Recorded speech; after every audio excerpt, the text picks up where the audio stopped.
पाहुणे हो, आपल्याला पोरग एकदम संस्कारी पाहिजे. ओ संस्कार तर आमच्या पोराच्या हाडका हाडकात आहे.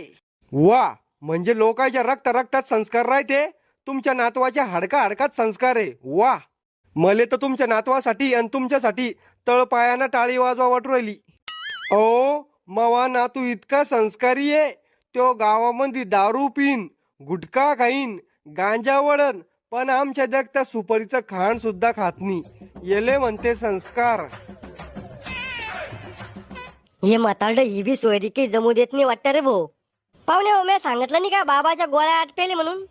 पोरग आपल्याला मेहनती पाहिजे. ओ मावा नातू इतका मेहनती आहे म्हणलं, मागच्या महिन्यात त्याच्यावर 2 लाख रुपये कर्ज झालतं, पण त्यांना चोऱ्या चाऱ्या करून सगळं कर्ज नील केलं. 1 रुपया ठुला नाही कोणाचा. इतकं मेहनती आहे मावा नातू. ओ बाबा चुप बसा ना तुम्ही. त्याचे पराक्रम नीट काय सांगू राहिले. पाहुणे हो, जमीन किती आहे तुमच्याकडं? 5 एकर. पण आमची पोरगी शेतात जाणार नाही बर का. मग शेती जक मारायला पाहिजे का? पाहुणे हो, बोलवा मग पोराले. रावल्या पोय घेऊन ये रे.